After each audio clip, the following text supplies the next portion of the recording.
So any IB team every year has to sell their budget to their top management.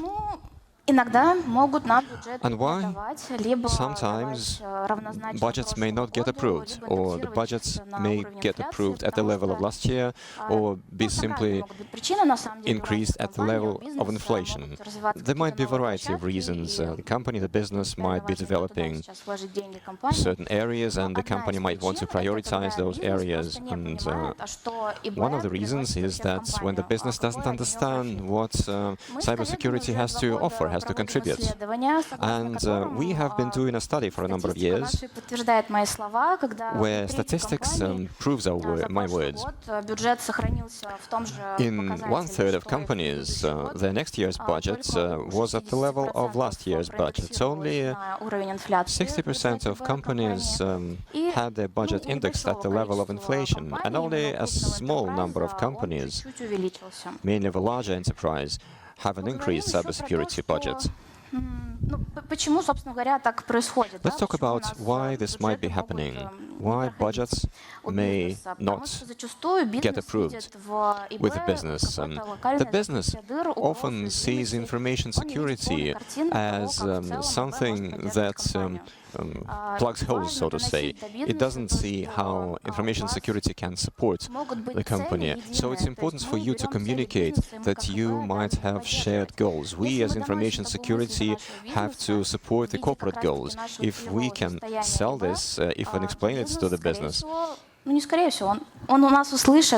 if we talk about some target states, then most likely we'll be able to find the words that would resonate with the business. And what are the documents that talk about the target states? It could be a strategic document, it could be an information security strategy, where we describe our target states a year or 3 years or 5 years onwards, depending on your planning horizon. And also importantly here, if your business has a 1-year strategic cycle, you don't want to plan your information security for 3 years on. That would be difficult to sell. And in the strategy we describe where we're going, the target states. From a strategy, a roadmap is derived, which talks about the projects that would contribute to the target state. Implementation projects or realignment of our infrastructure. So we'll talk about how we will get at that target state. And importantly, we've got to understand where we're lagging.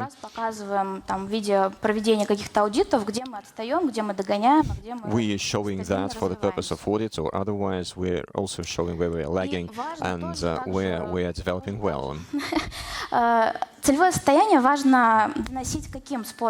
And it's important to communicate the target state. It must be specific, it shouldn't be abstract. We like language like this in any documents that say, okay, we'll develop our cybersecurity and it would reduce the number of incidents, very abstract. But the business likes numbers, we all know that. So it's important that by including such language into our documents describing the target state, we talked numbers, by how much we're going to reduce the number of incidents, whether in absolute terms or in relative terms, in percentage terms.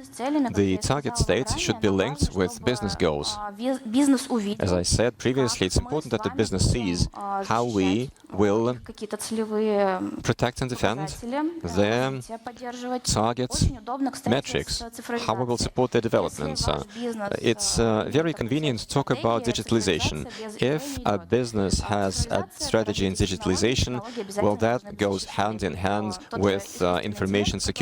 It's about technology, and technology has got to be protected. Or AI, you can hear about it everywhere today. We cannot just implement it and leave a loophole in the system. And it should be adaptive and flexible. In the past 12 months, we have seen this quite a lot. We have a changing environment. We have import substitution that has come to the fore since 2022. There are changes in the legislation, and we want to be flexible in what we offer. And now we'll talk about the methods of implementing target states. We can explain to the business how the target states would be useful to them. We might look at various options or scenarios that we could talk with our users. And number 0, that's addressing the risks of cybersecurity. That is quite popular. I won't dwell too much about that now. I'll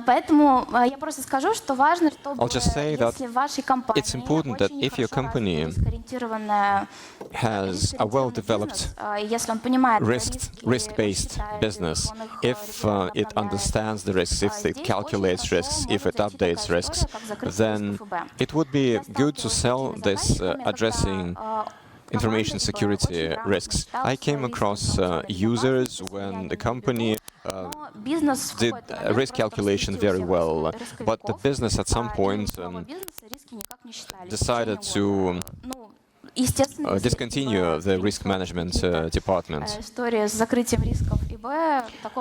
So addressing information security risks is something that you could leverage. There are other options for more mature companies. For example, addressing the goals of information security. An even more mature approach is achieving the maturity level or changing the model of architecture of information security. And also you can use a building blocks approach where you can mix and match.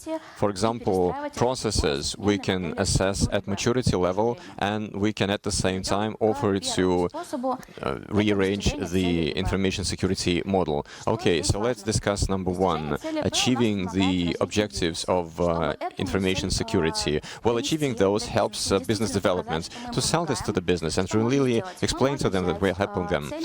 What we can do is that we could take the goals of the business, we could ask the business to provide a strategy, and if they don't have such a document, then they should have development plans for 2, 1 or more years forward. And you can see how information security could support those objectives. And another important component is IT. IT is an important component of building the target states, including information security. Why? Because without IT, we wouldn't be able to implement certain initiatives, such as firewalls, for example, would routinely be administered by IT guys. So if IT has an IT strategy, we can take their goals and objectives and we can cascade, and we can show our information security goals and objectives. And here's an example. Say our business has a goal, developing reliable providers and suppliers. These days, contractor attacks, supply chain attacks are quite popular. So here, your selling points would be preventing supply chain attacks.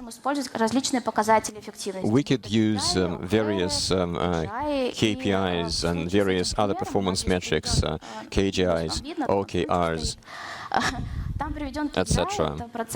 And here in the example you have a KGI, that is the percentage of contractors that connect to our services using multi-factor authentication. If we take every business goal and cascade to it our information security goals, it would be more transparent for the business what we do and what we're asking the budget for. Examples. Oh, I forgot to mention at the beginning. Throughout my presentation, I will be sharing real examples from our customers, sanitized, of course, but everything that you see here is used by our clients. Here's an example of a company that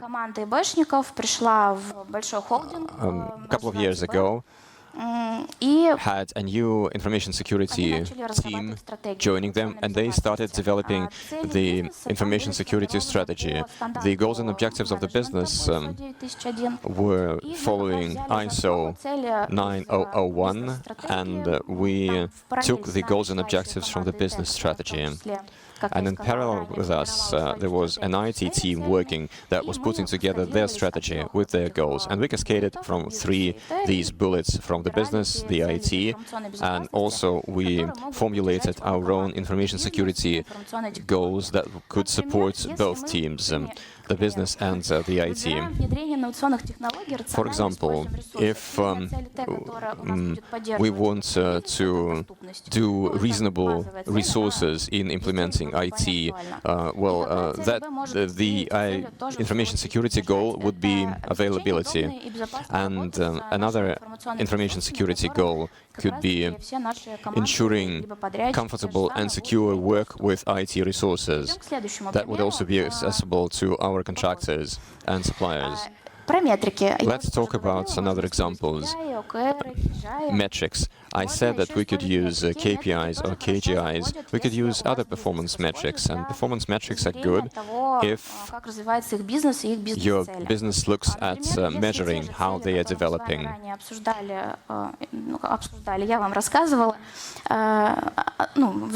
We could take the same goals and objectives that I talked about previously. Say, a business wants to have the objective of time to market, and that's an IT goal. This IT goal may be supported by metrics such as the number of incidents and the time of response to incidents, not just in information security, but in IT as well. And information security metric could be number of leaks that became public. So if it's about time to market, we use our resources reasonably, we use our IT resources reasonably. And it's important that we didn't have any negative media coverage. Leaks happen quite often, so it's important to follow that. And we can tell the business, look, we are putting together this information security goal that would support you.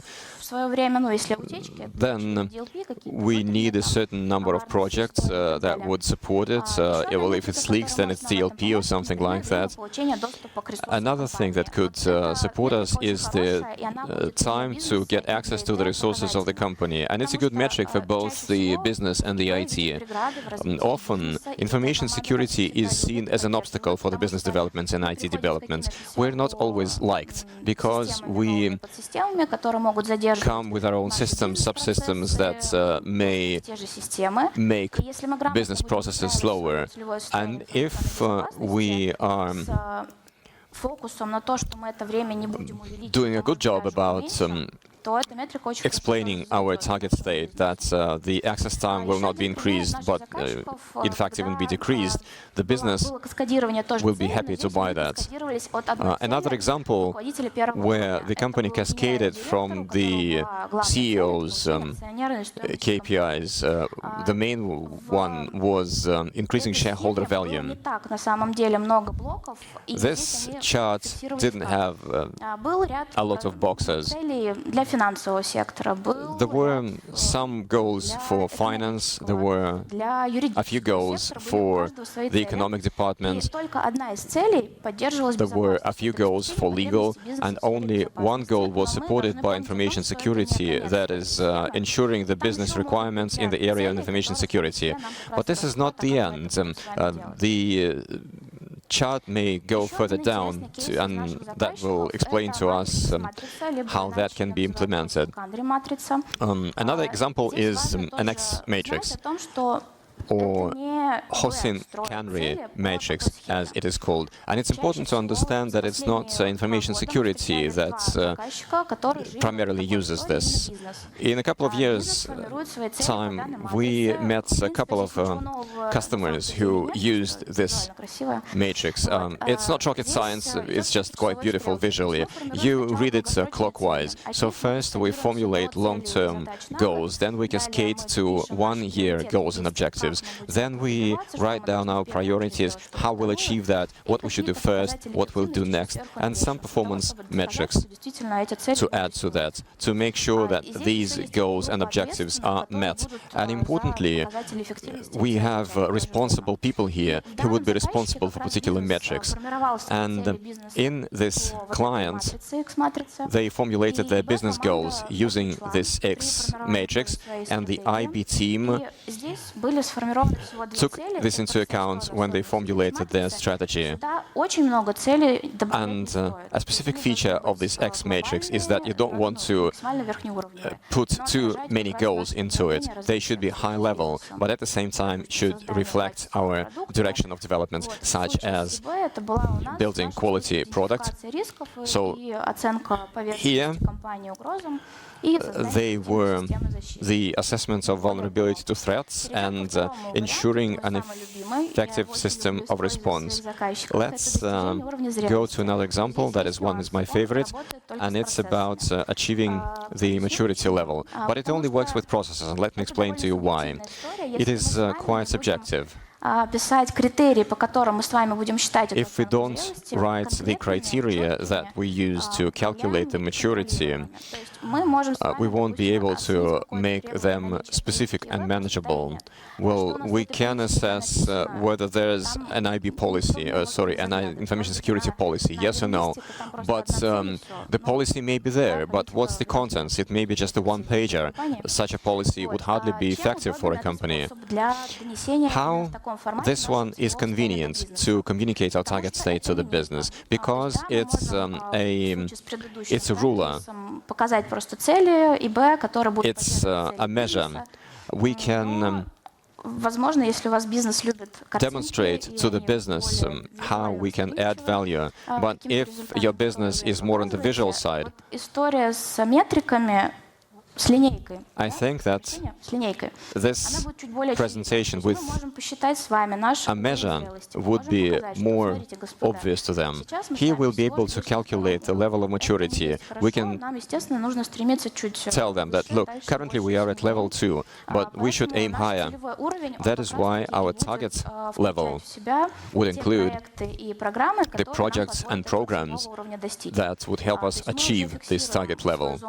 So we will formulate our growth potential and will be on a regular basis coming to the business and reporting to them, look, we've done a year's worth of work and here's what we achieved.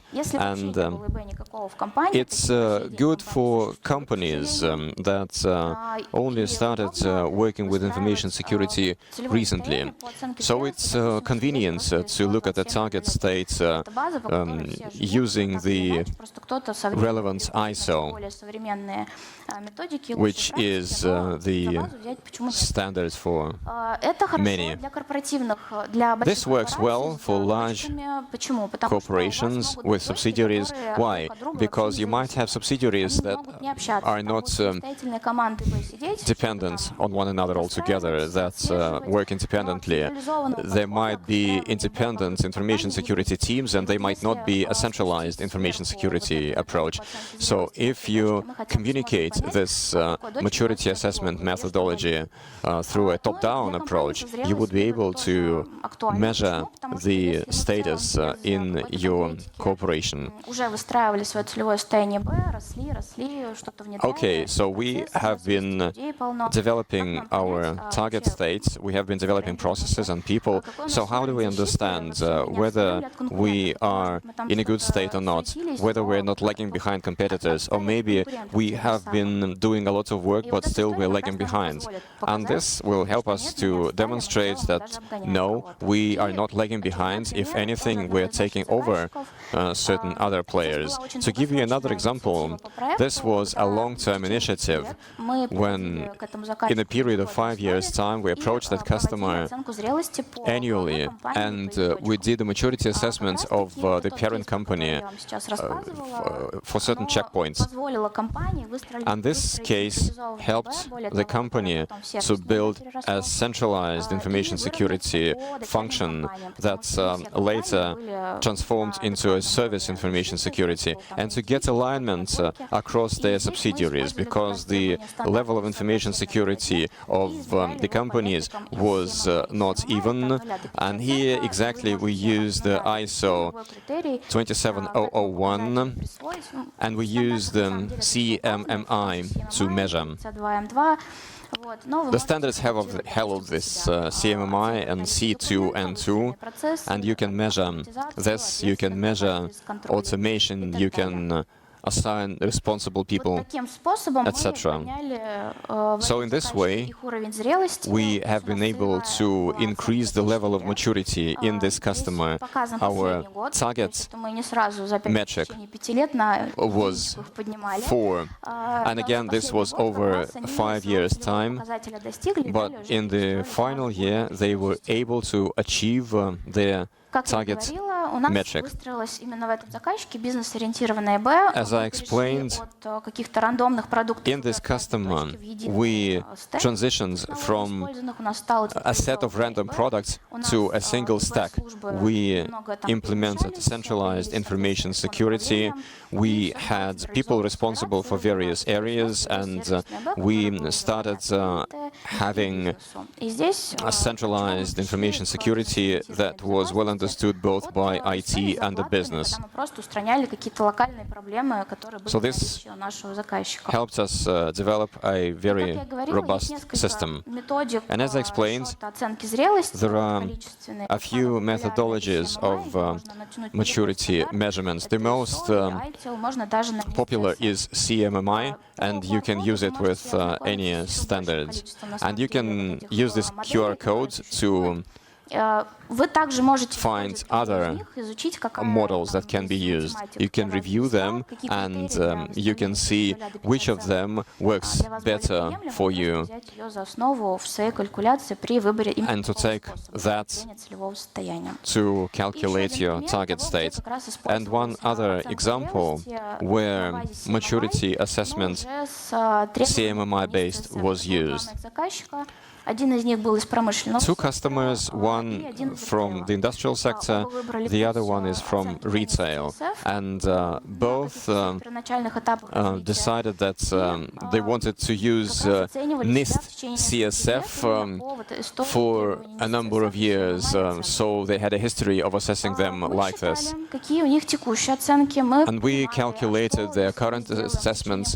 We thought, what if we implement certain projects, what would be the assessment 1 year on? And in the retail customer, there was a very fortunate thing to be presented to the business. That's where you can demonstrate how you measure against the competition. There are analytical reports where you can see industrial assessments of maturity.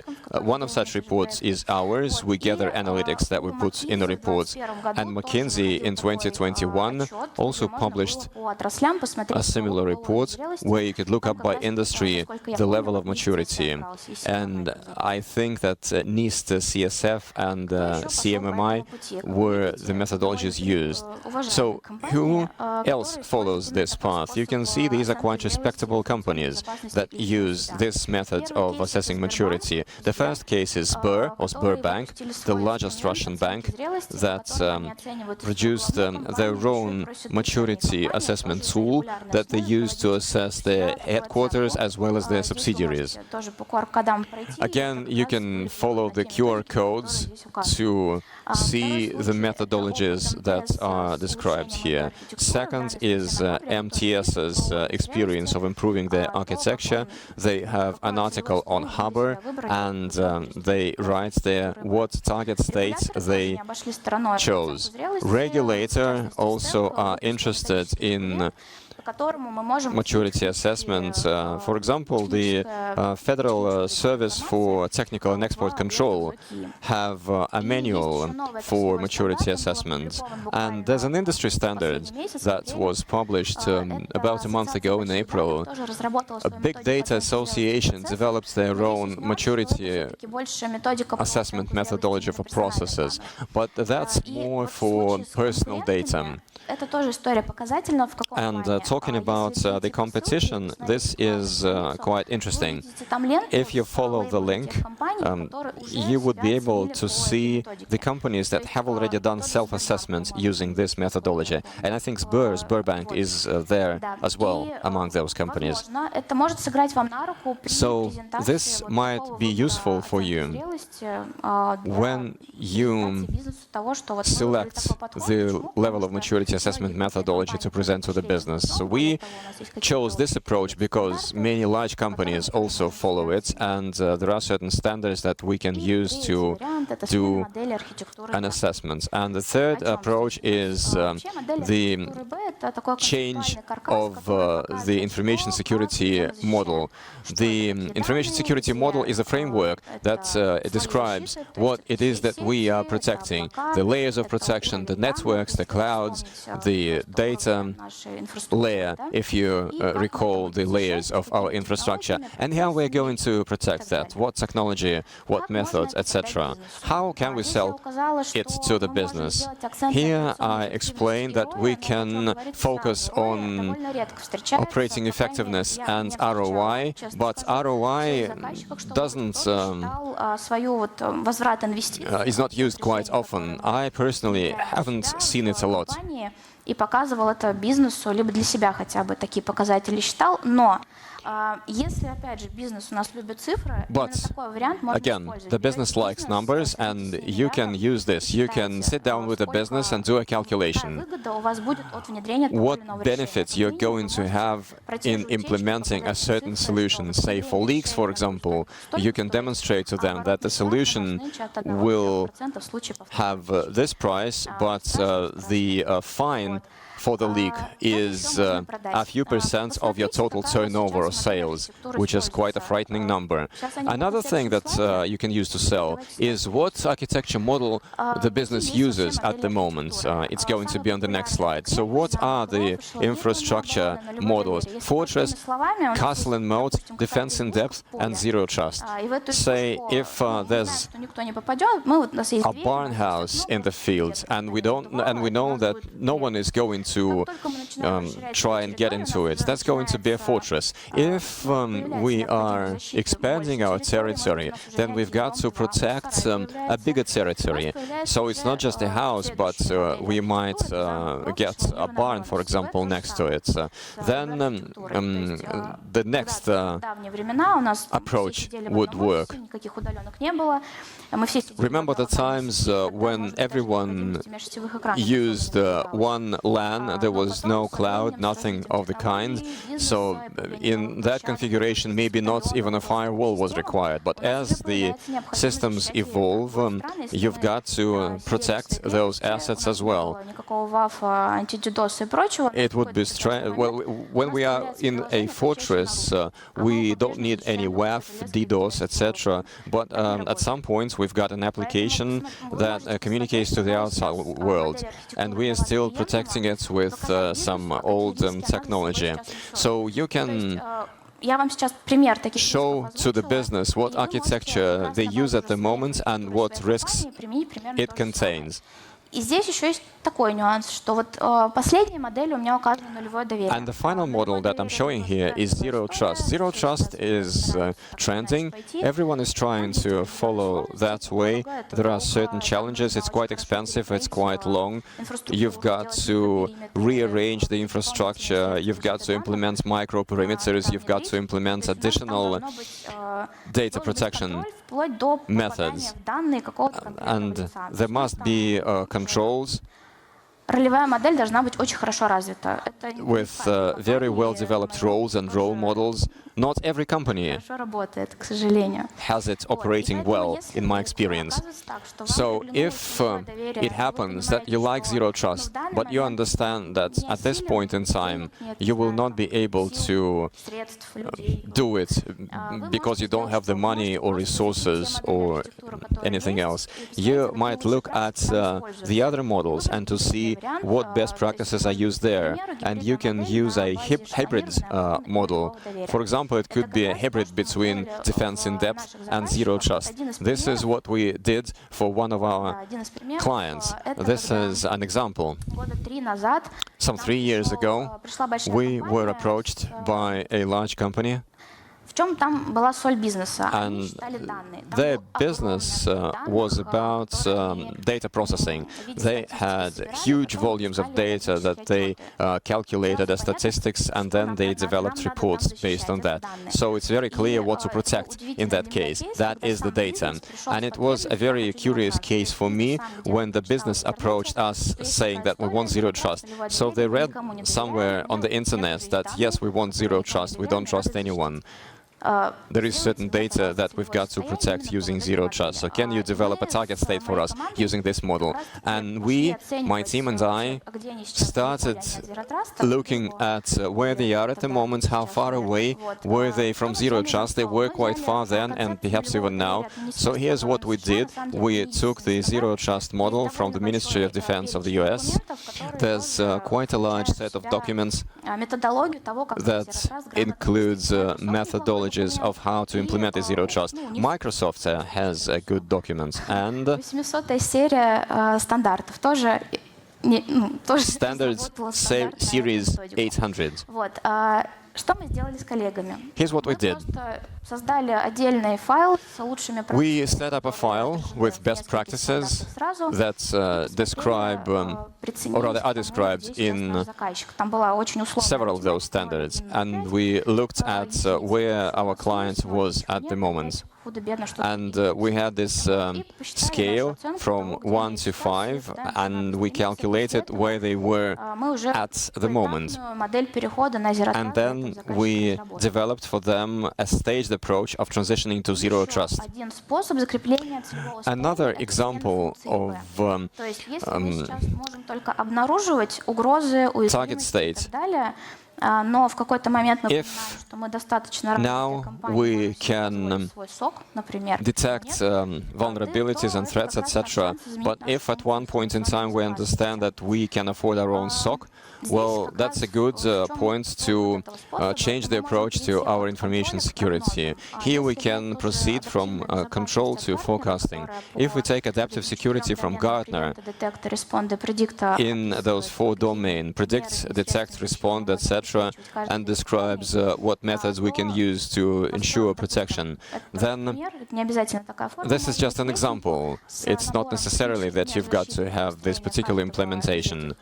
Каждой из этих функций, мы можем понять, как далеко нам тоже до, We can допустим, того же респонда. review and understand how far away we are from the response and detect stage, how we can sell it to the business. There's ROI, but I said that honestly, I never came across using ROI, but there might be other approaches. By the way, if you type on the internet ROI from implementation of SOAR, that's the first that pops up when the response time reduces from 90 minutes to 40 seconds. So it's a good way to demonstrate, okay, if we implement SOAR, especially if before SOAR we have other protection tools as well, we can reduce the response time and the business won't be stopped or will be stopped, but for a very short time. Or we can introduce a link to the KPIs of the management. I do understand that it is not always that the specialists of our level know the KPIs of the management. That is okay. You've got to negotiate, you've got to discuss, okay, what would be the priorities of your senior executives in the next 1 to 3 years. If their priority is cost reduction, then you can tell them, okay, then we should implement SOC, because in this way we can reduce costs. We won't need this many information security staff. This may work with companies that lose more from downtime or fines than the cost of the potential solution. And when I was preparing this presentation, I very fortunately came across the Marks and Spencer case. You may have seen about that. In March, during Easter, the company was attacked, and for some 3 weeks, their online services were down, and so that told on their finance, and it told on their share price, although not very significantly. But they lost quite a lot of sales, and as far as I recall, that was something about 600 million pounds.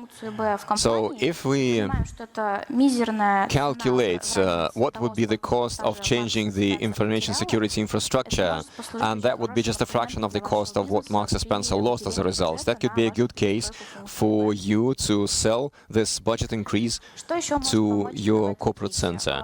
Okay, so what else could help?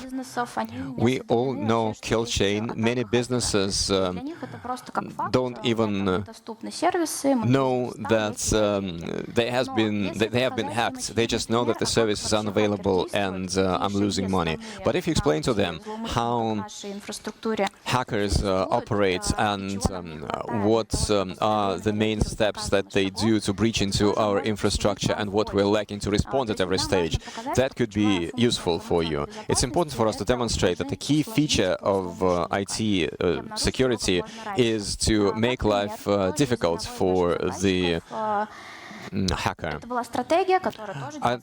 Another example, this is a strategy that was demonstrated to the business, and here we demonstrated at each stage what protection measures are used, and we highlighted what we were lacking, what we had, and what we still needed to implement. And in this way, we demonstrate to the business, okay, look, we have a gap here. We can be quite easily breached, and we should do something about it. We need to use some resources to address that, whether financial or human, etc. So it's important to show to the business the specific method how we can be breached. So you can use the Marks and Spencer example, and you can explain the response measures that are already in place and that are still lacking. As I explained, we have been doing analytics for 2 years, and the 2 most popular information security functions are prevention and timely identification of threats. And it's quite explainable, because in prevention in 2022 we have import substitution. We are replacing firewalls, and some companies are still transitioning to local-made solutions. So this number will always be large. And timely identification of threats, or detect and respond, that's for companies that have already built their infrastructure, and now it's time for them to detect and respond. And many companies develop in that direction by scaling up their AB. Okay, that's a sanitized example from our clients. That was a case when we transitioned from prevent to detect and respond. That's a large company with a lot of subsidiaries. In 2022, when we developed a strategy for them, we did an audit, and we identified that they had almost no measures of active incidents, proactive incident prevention, and they had quite a large large stack of international-made solutions, and suddenly they found themselves in 2022, and their goal in their strategy was import substitution and rearranging their information security function. And the team did quite a good job in rearranging their information security. They also implemented a service-based information security with a centralized SOC, and they started on import substitution. You won't be able to see the numbers, but you can see in colors. The green is that the solution is available, the white is there's nothing, and some other colors are that the solution is there, but it has to be updated. And so you can see that the company was able to rearrange their information security system to respond. And finally, the hybrid approach. By the way, it is perhaps the most popular among our clients. As I explained, if we only do maturity assessment, it's good to take CMMI, etc. But it's very difficult to measure technology using this maturity model. And here the hybrid model comes about. We do the assessment for best practices. If it's a well-regulated area such as the financial sector, we take the regulatory requirements. So we would be making steps towards the hybrid model. And it's important to be selling this gradually. But the benefit of this hybrid approach is that we demonstrate to the business that there's no hard frame, and we'll be able to reduce the business resistance. You can build a plan to do that with the tools that would be relevant for your company, and you can demonstrate quick wins. And by the way, going back to processes, I said that maturity assessment is my favorite. So why quick wins? Because processes can be rearranged very quickly. You can do a lot of things in-house. You can develop your own regulations, your own database, and start using that. That wouldn't cost you a lot. Well, at least it would be cheaper than to rearrange your infrastructure. And when you have the baseline, you have the responsible people, they know what they're doing, you've got some monitoring measures, you can start building out your infrastructure. Again, it's important to be friends with IT, because information security will not be able to rearrange the infrastructure on their own. So before you go and sell it to the business, talk first to your IT team. And finally, an example from one of my clients of a hybrid approach. When we took the processes, we assessed them using best practices. This is not exactly ISO, but it's from our database. And we also implemented elements of other best practices. We implemented our own calculations to rank the outcomes from 1 to 5.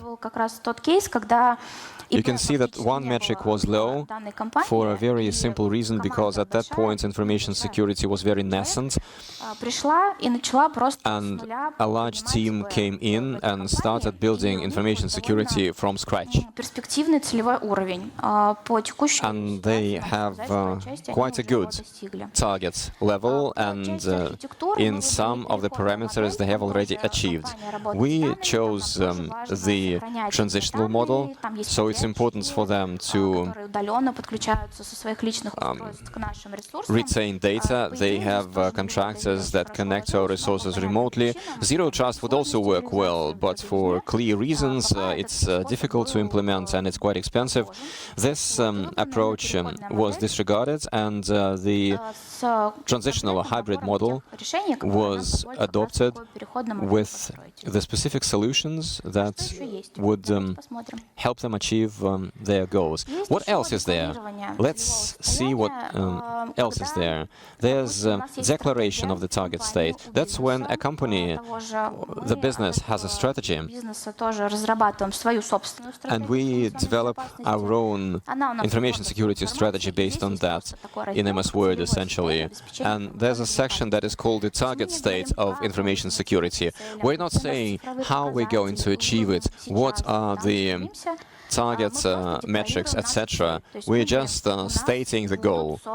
We are saying that, for example, we will create conditions for information security culture and cyber hygiene in the company.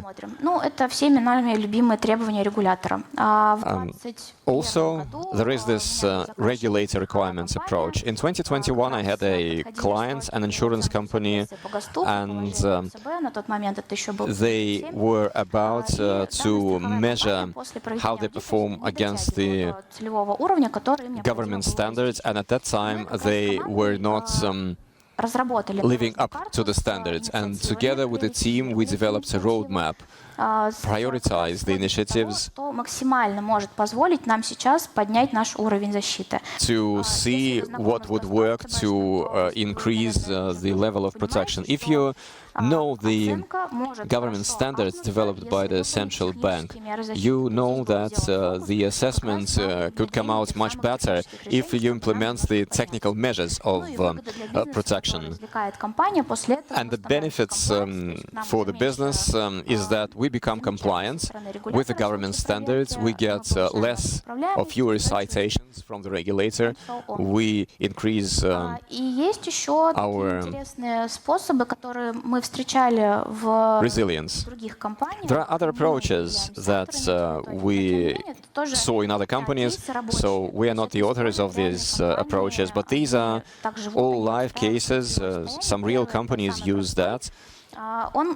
The first approach to developing the target state is an expert assessment using a very minimal set of criteria to assess the as-is state and the to-be state. And as far as I recall, the clients here needed to come up with the information security strategy, just something to show to the business. And they didn't have the time to do a full-fledged audit or a pen test or whatever, and so they used these criteria whereby the clients saw that their current situation with information security was at 20%. We said that in a few months' time it's going to be 40%, and yet in a few months' time it's going to be 60%. So that's quite visual, quite pictorial. So that would work. But there are disadvantages. That's a rule of the thumb. At some point in time, when you bring this to the business, after a few times they would keep asking, how do you calculate it? And are you really sure that we are at this percentage at the time? And there you could switch to one of the methods that I explained, whether the maturity assessments or the change of the infrastructure, etc. And then the second approach is trends, unacceptable events. This is quite known. I won't be talking about that. Even the companies that are not eligible for Decree 250 can do an assessment using this methodology because it's very clear for the business. The business understands what they will stand to lose if they were to be assessed under that. And the third approach is a creative one. I liked it when I saw it. It uses the Mendeleev table approach. There's a table, there's a certain logic behind this tool. There's a certain logic of why this or that solution would be ranked higher or lower. So that's quite visual. You can have very flexible classification, but again, it is quite subjective. So you would still have to explain why this or that solution